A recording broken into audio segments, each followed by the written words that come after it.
Lorsque Joe, âgé de 6 ans, a reçu pour Noël le jouet de ses rêves, il ignorait encore sa véritable valeur. Des décennies plus tard, à 71 ans, il a été stupéfait lorsqu'il a appris ce que cachait vraiment le train. Le livre d'histoire du petit Joe avait quelque chose de spécial. Il le serrait dans ses bras pour dormir à la place de son ours en peluche en lambeaux, le tenait près de son cœur en mangeant et il avait toujours une place spéciale dans son sac de classe. Joe et son livre d'histoire étaient comme le clou et la chair. Totalement inséparables. Mais pourquoi tant d'amour pour une édition des années 1950 que son père Charlie a prise au marché aux puces? Eh bien, ce n'est pas le livre à proprement parler, mais l'image d'un train miniature illustré sur sa couverture qui a attiré l'attention du garçon. Little Joe n'avait pas de jouet fantaisiste. Tout ce qu'il avait, c'était un vieux nounours en lambeaux que son père lui avait acheté au marché aux puces des années auparavant. Joe vivait dans une petite maison en bois, et la fenêtre de sa chambre offrait un aperçu clair du train qui ululait et sifflait dans les bois voisins. Chaque fois qu'il entendait le train siffler, Joe courait dans sa chambre et appuyait son visage sur le rebord de la fenêtre en bois, en faisant de grands signes à l'engin. Son affection pour les trains s'est transformée en passion. Il a alors voulu posséder un train de jouets avec lequel il pourrait s'amuser. Pendant des années, il a rêvé et visualisé les petits trous de son train écrasant les feuilles sèches sur la voie en bois. Je ne partagerai mon train avec personne, se disait-il souvent. Cela faisait 3 ans qu'il répétait cette phrase, et son rêve restait inachevé. Avec le temps, l'amour de Joe pour le petit train n'a cessé de prendre de l'ampleur. Un dimanche soir, alors que les rayons dorés du soleil transperçaient les feuilles d'automne ambrées et auburn, Joe, 6 ans, courut vers son père. Il était déterminé et prêt à tout pour que son papa lui offre un nouveau train en guise de cadeau de Noël. « Papa, qu'est-ce ce que tu fais ?» demanda-t-il en empilant quelques petites planches de bois. L'odeur de la sciure fraîche le fit éternuer. « Fiston, je coupe du bois de chauffage. Fais attention. Ne marche pas sur les bords. » Charlie était bûcheron et vendait du bois de chauffage aux hôtels et aux maisons de la ville pour gagner sa vie. Joe s'est assis sur un bloc de bois et a commencé à jouer avec les planches, imitant le bruit d'un train qui ulule. Il essayait de rappeler à son père la demande qu'il avait formulée il y a plusieurs mois. Chou, chou, chou, chou. Joe essayait de distraire son père. Charlie posa sa hache sur son épaule et regarda son fils. Il avait compris les intentions de son fils et faisait semblant de ne pas le savoir. Mais Charlie ne pouvait s'empêcher de sourire. Et juste au moment où il a recommencé à couper la bûche, Joe l'interrompit d'une voix aussi douce que le sucre. « Papa, tu peux me faire un petit train, comme celui de mon livre d'histoire. Avec de la peinture rouge et jaune. Et un moteur gris. Et des rails bruns ?» Charlie a fait une pause. « Un petit train ? Je ne sais pas comment en faire un, fiston. »« Je sais, papa. Si est pourquoi je t'aille demandé de m'acheter un nouveau petit train. »« Tu peux m'en acheter un, alors ?» Charlie ne pouvait pas dire non à son fils, mais en même temps, il n'avait pas assez d'argent pour réaliser son souhait. Il a alors décidé d'en parler à sa femme, Summer. Charlie était prêt à déplacer des montagnes pour réaliser le rêve du petit Joe, mais était-il prêt à en payer le prix ? Plus tard dans la soirée. Summer mettait du bois de chauffage dans la cheminée. Ils n'avaient pas de chauffage électrique pour combattre le froid de l'automne, mais leur foyer en briques était tout aussi efficace que n'importe quel chauffage moderne. Chérie, où est Joe? Il n'y a qu'un seul endroit où il peut se trouver. Il attend que le train passe. Il est 4 heures. Sieste Noël le mois prochain. Que va-t-on lui offrir? Cette fois, nous allons essayer de ne pas trop le décevoir. Charlie savait que Joe voulait un petit train. C'était cher, mais ça n'avait pas plus d'importance pour lui que le rêve de son fils. Toutefois, il avait peur de la réticence de Summer, car ils avaient déjà beaucoup de dettes et avaient à peine de quoi joindre les deux bouts. Ne me dis pas que tu veux lui offrir ce train jouet coûte qu'il désire tant. Chérie, nous ne pouvons pas nous le permettre. Tu le sais, dit Summer. Charlie serra les lèvres. Un regard triste de déception voila son visage alors qu'il brossait sa barbe et expirait profondément. Peut-être pour le prochain Noël. Mais comment le dire à Joe? Soupira-t-il et il sortit travailler. Le pauvre Joe rêvait de son petit train et n'était pas prêt pour un autre Noël fade et amer. Noël approchait, et Charlie et Joe décorèrent le sapin avec des décorations faites à la main. Joe n'était ni excité ni heureux, mais cela l'occupait, du moins pendant un certain temps. Mais chaque fois que le train passait devant sa maison, il fronçait les sourcils. Joe a cessé de saluer l'engin. Il a arrêté de rire du grondement des roues. Tout dans le train, même les bouffées de fumée, lui rappelaient son rêve non réalisé. Pas de petit train ce Noël, soupira-t-il douloureusement.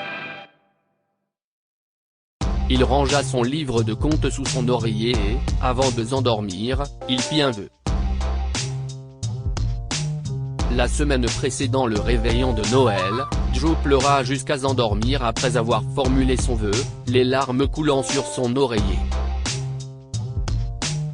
Ses parents l'ont entendu et ont décidé de ne plus décevoir leur petit garçon. Le matin de Noël, une surprise attendait Joe. Joyeux Noël, Joe, se sont exclamés Charlie et Summer lorsque Joe s'est réveillé et est arrivé dans leur petit salon en courant. Un train jouait. Il a sauté de joie et n'a pas pu se retenir de passer ses mains sur son cadeau de Noël tant attendu. Malgré leurs difficultés, Charlie et Summer ont dépensé leur argent durement gagné pour offrir à Joe son petit train. Charlie a travaillé dur jour et nuit pour réaliser le souhait de son fils. Il savait qu'il avait dépensé une grande partie de leurs économies pour obtenir un jouet ancien, mais tout ce qui comptait à leurs yeux était le bonheur de leur fils. Joe était le garçon le plus heureux du monde ce jour-là, la veille de Noël 1951. Il adorait son nouveau train miniature. C'était le seul cadeau qu'il avait.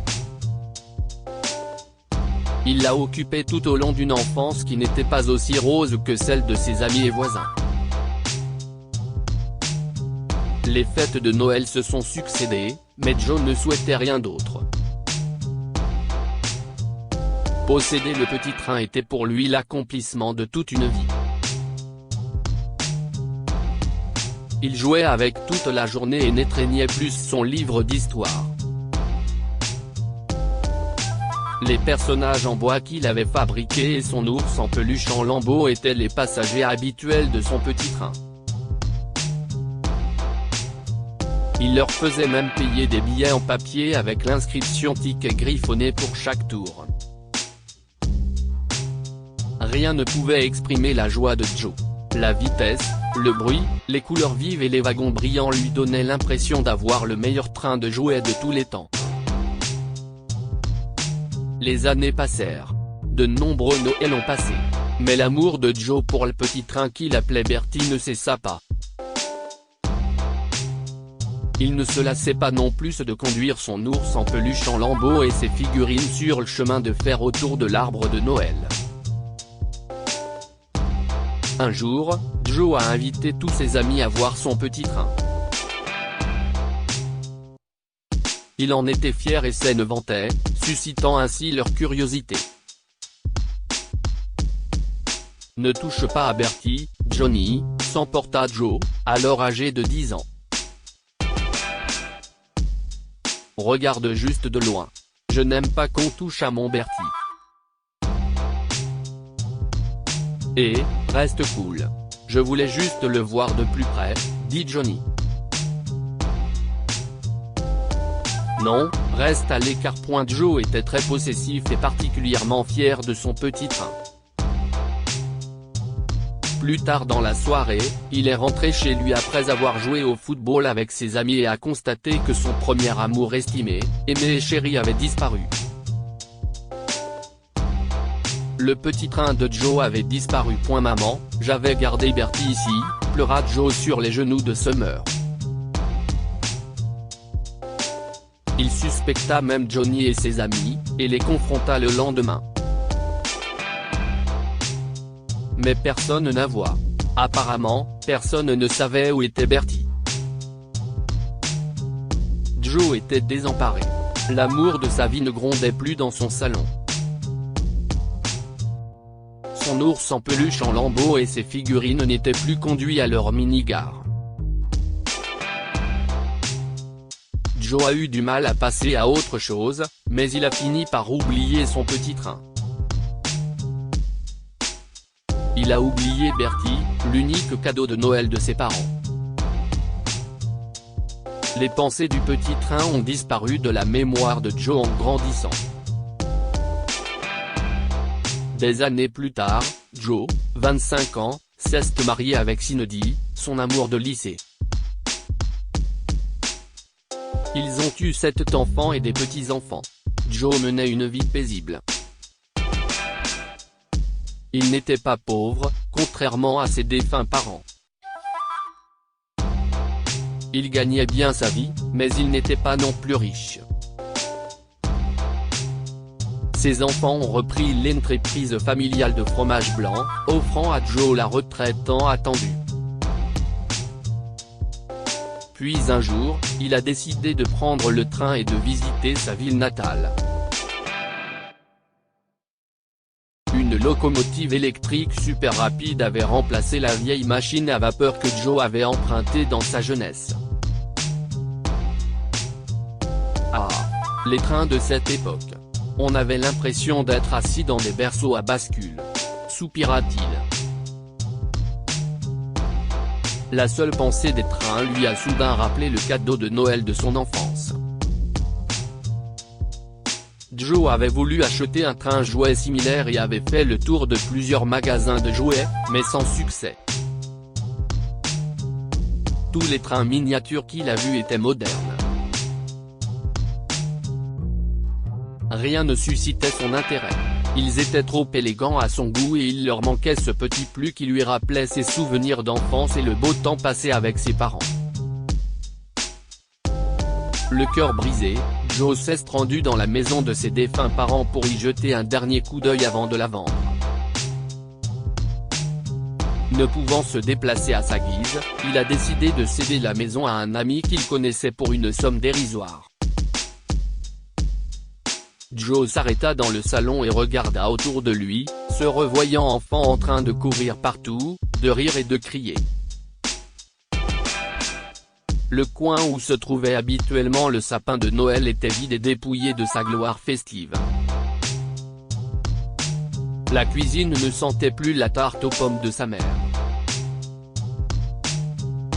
Joe saisit sa canne et vérifia chaque centimètre de la maison. La cuisine, le salon et même la salle de bain lui rappelaient les crises de colère qu'il faisait quand il était petit. Et finalement, il grimpa l'échelle jusqu'au grenier. Alors qu'il fouillait dans les vieux objets, Quelque chose sous un carton de boîte attira son attention. Joe dispersa les boîtes poussiéreuses et fut choqué. « Oh mon Dieu ! Bertie !» s'exclama-t-il, les yeux pleins de larmes. « Comment es-tu arrivé ici ?» Joe tomba à genoux et pleura pendant un bon moment en frottant ses mains sur son vieux train-jouet. Il était là et avait toujours été là dans le grenier depuis très longtemps. Joe n'avait aucune idée de comment il était arrivé là. Il ne pouvait blâmer personne, pas même Johnny, à qui il avait interdit d'y toucher il y a des décennies. Joe emballa le train-jouet et l'emmena chez lui, en ville, pour le montrer à son ami Andrews, un collectionneur et marchand d'antiquités. Où l'as-tu ? Demanda Andrews en passant ses mains sur les wagons métalliques fins et immaculés qui reposaient sur le chemin de fer poussiéreux. Mes parents me l'ont offert pour Noël quand j'avais 6 ans. Joe, tu n'as aucune idée de ce que tu as. Je ne comprends pas, s'exclama Joe en fixant Andrews dans les yeux. Mince. Cette chose est très rare. Et elle coûte une fortune maintenant. Je connais quelques collectionneurs d'antiquités qui recherchent une pièce aussi exquise. Emballe-la et tiens-toi. Je connais un acheteur, ajoute Andrews alors que Joe fronça les sourcils, bien que ses yeux soient remplis de joie. Non, je ne veux pas vendre le train, dit-il après un moment de réflexion. Tu as perdu la tête, Joe ? Tu vas devenir riche. Il pleuvra de l'argent dans ta maison. Ferme-la et accepte le marché. Je ne peux pas le faire. Ce train de jouets est un précieux souvenir de mes défunts parents. Il est lié à mon enfance. Et aucune somme d'argent ne peut acheter ces souvenirs. Joe était heureux de sa décision, et le jour de son 71e anniversaire, il a décidé du sort de son train-jouet chéri. Le soir de son anniversaire, Joe a légué son train-jouet à Joshua, son premier petit-fils, qui était un fanatique d'art. Joshua était un homme d'affaires en herbe qui aimait collectionner les objets anciens. Il avait même une salle dans sa maison consacrée à l'exposition de plusieurs pièces d'objets classiques qu'il avait collectées dans le monde entier. Avant de transmettre son train miniature à Joshua, Joe a posé une seule condition, « Promets-moi que tu ne le vendras pas. » Ce petit train transporte mes souvenirs d'enfance dans chacun de ses wagons. Il est plus précieux que tu ne le crois point, je te le promets, grand-père. Je ne vendrai pas ce petit train, et il sera transmis aux générations suivantes en l'honneur de ta mémoire et de l'amour que tu lui portes. Joe légua avec joie son train-jouet adoré à son petit-fils. Il était heureux que son précieux train-jouet soit désormais entre de bonnes mains et qu'il ne se perde plus jamais. Vous ne connaîtrez jamais la vraie valeur d'une chose avant qu'elle ne devienne un souvenir précieux. Joe a tourné la page après avoir perdu son train-jouet adoré. À 71 ans, il a retrouvé par hasard et a réalisé qu'il était l'incarnation de ses souvenirs d'enfance et a refusé de le vendre. Plus tard, il ne l'a donné à son petit-fils qu'après s'être assuré qu'il serait en sécurité et préservé pour les générations à venir. On peut acheter des objets de luxe avec de l'argent, mais on ne peut pas acheter le véritable amour et les souvenirs. Lorsqu'Andrews l'a persuadé de vendre le train-jouet vintage pour une jolie somme, Joe a refusé, disant que c'était le souvenir le plus cher de son enfance et de ses parents décédés. Dites-nous ce que vous pensez, et partagez cette histoire avec vos amis. Elle pourrait les inspirer et égayer leur journée.